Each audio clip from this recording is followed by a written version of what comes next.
Hai Sobat Desa semua, seperti yang kita ketahui bahwa Menteri Desa, Pembangunan Daerah Tertinggal dan Transmigrasi, Mendes PDTT Abdul Halim Iskandar mengatakan, besaran nilai DD untuk tahun 2021 telah ditetapkan, yaitu sebesar 72 triliun rupiah. Ia juga memberikan arahan agar seluruh penggunaan dana desa wajib diprioritaskan kepada SGDS Desa sesuai Permendes PDTT nomor 13 tahun 2020 tentang prioritas penggunaan dana desa 2021. Lalu apa yang dimaksud SGDS Desa serta apa sasaran dan merupakan role pembangunan berkelanjutan yang akan masuk dalam program prioritas penggunaan dana desa tahun 2021. SGDS sebenarnya sudah tidak asing lagi di telinga kita. Terhitung sejak 2012, saya telah mendengar istilah ini saat diadakannya konferensi Perserikatan Bangsa-Bangsa di Rio de Janeiro, menggantikan program NDGS atau Millennium Development Goal yang sebelumnya telah disusun di tahun 2020. Ada sejumlah isu universal yang diangkat MDGS sebelum akhirnya resmi digantikan menjadi SGDS. Isu itu antara lain seputar penanggulangan kelaparan yang ekstrim, mencegah penyakit mematikan, dan memperluas pendidikan bagi anak di atas prioritas pembangunan lainnya.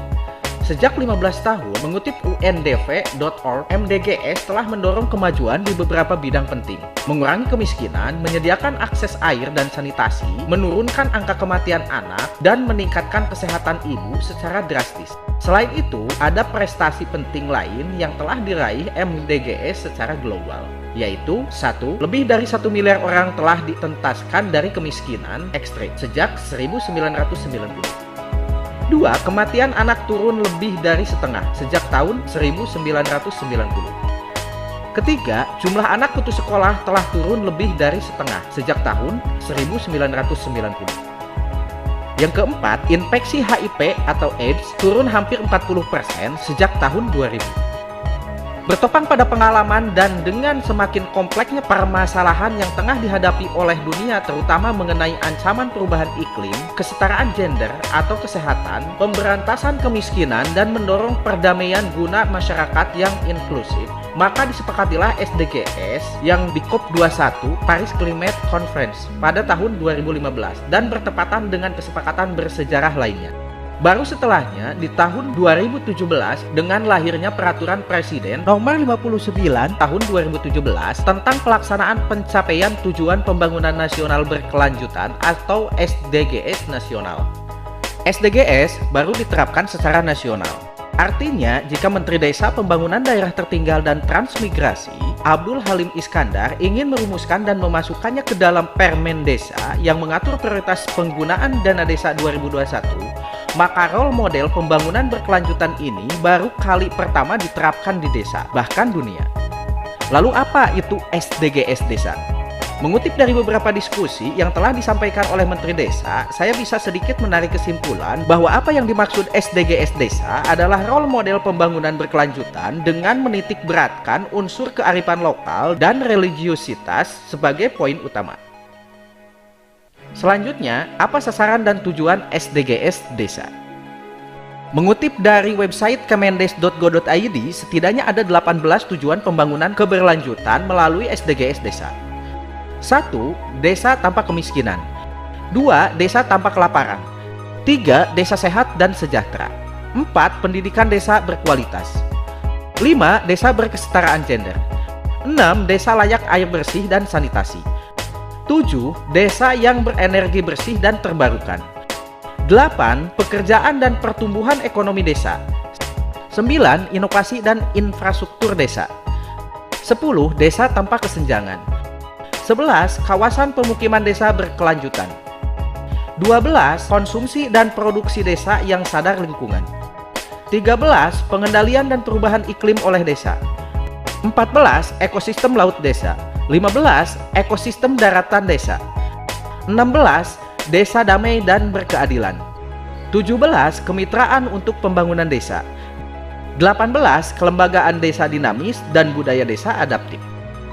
Namun, bila merujuk pada website UNDP.org, setidaknya ada 17 sasaran yang perlu dicapai dari program SDGs. 1. Mengakhiri kemiskinan dalam segala bentuk dimanapun. 2. Mengakhiri kelaparan dan mencapai ketahanan pangan dan meningkatkan gizi serta mempromosikan pertanian berkelanjutan. 3. Menjamin hidup sehat dan meningkatkan kesejahteraan untuk semua usia. 4. Memastikan pendidikan berkualitas yang inklusif dan adil serta mempromosikan kesempatan belajar seumur hidup. 5. Mencapai kesetaraan gender dan memberdayakan semua wanita dan anak perempuan. 6. Memastikan ketersediaan dan pengelolaan air serta sanitasi yang berkelanjutan untuk semua. 7. Memastikan akses energi yang terjangkau, andal, berkelanjutan, dan modern untuk semua. 8. Mendorong pertumbuhan ekonomi yang berkelanjutan, inklusif, dan berkelanjutan lapangan kerja penuh dan produktif, serta pekerjaan yang layak untuk semua. 9. Membangun infrastruktur yang tahan banting, mendorong industrialisasi yang inklusif dan keberlanjutan serta mendorong inovasi. 10. Mengurangi ketimpangan di dalam dan antar negara.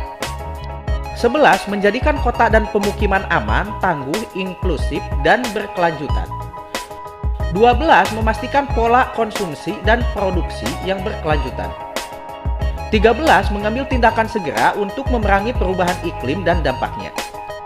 14. Melestarikan dan secara berkelanjutan menggunakan samudra, laut, dan sumber daya laut untuk pembangunan berkelanjutan. 15. Melindungi, memulihkan, dan mempromosikan penggunaan ekosistem darat secara berkelanjutan, mengelola hutan secara berkelanjutan, memerangi penggundulan gunung, dan menghentikan serta mengembalikan degradasi lahan dan menghentikan hilangnya keanekaragaman hayati.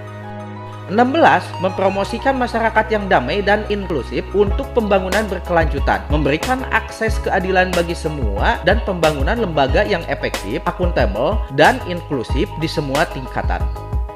17. Memperkuat sarana implementasi dan merevitalisasi kemitraan global untuk pembangunan berkelanjutan.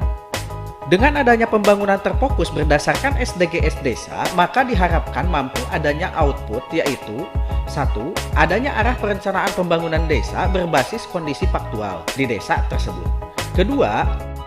Memudahkan intervensi kementerian atau lembaga, Pemda, baik itu provinsi atau kabupaten atau kota, dan swasta untuk mendukung pembangunan desa. Oke Sobat Desa semua, itu saja yang bisa kami sampaikan. Bila terdapat kesalahan atau kekurangan dalam penyampaiannya, mohon tulis di kolom komentar ya. Terima kasih.